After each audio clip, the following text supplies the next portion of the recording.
Cette cathédrale, elle est très belle, elle est immense.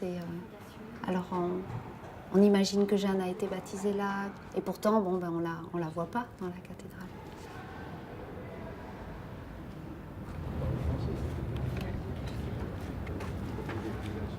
Alors il faut passer derrière, faire le tour du chœur, essayer de regarder dans chaque chapelle, et puis finalement derrière une grille fermée, on découvre la statue dans une petite chapelle noire.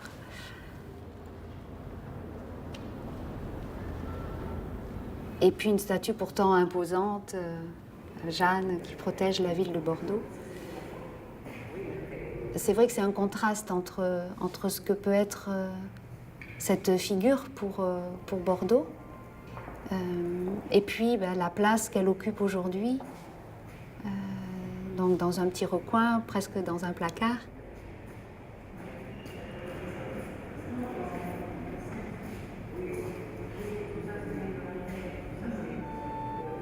Jeanne de Lestonac, membre de la noblesse française du XVIe siècle, nièce du célèbre écrivain humaniste Michel de Montaigne et mère de 5 enfants, elle a décidé un jour de tout laisser et accomplir son rêve de jeunesse. En tant que femme, elle dut se faire une place dans un monde d'hommes pour atteindre son but. Courageuse, visionnaire, combative, elle est devenue la fondatrice du premier ordre religieux féminin dédié à l'éducation approuvée par l'Église. Jeanne a été canonisée par Pie XII le 15 mai 1949 et nommée protectrice de la ville de Bordeaux. Ec edocente tempora, quibus Santa Ioanna de Lestonac suam vitam traducit. Ora pro nobis Santa Ioanna.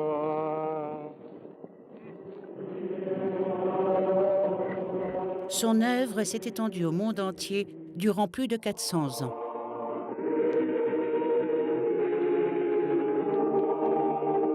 Cependant, elle reste encore aujourd'hui inconnue dans sa ville natale.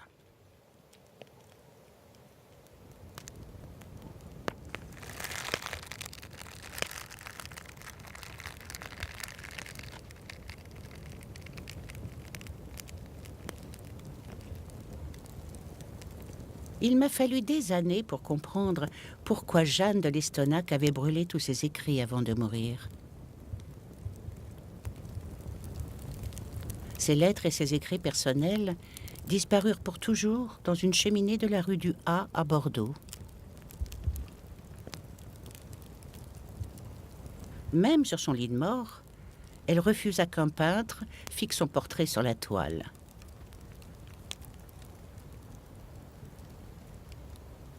Seule sa signature nous est parvenue sur certains documents de l'époque.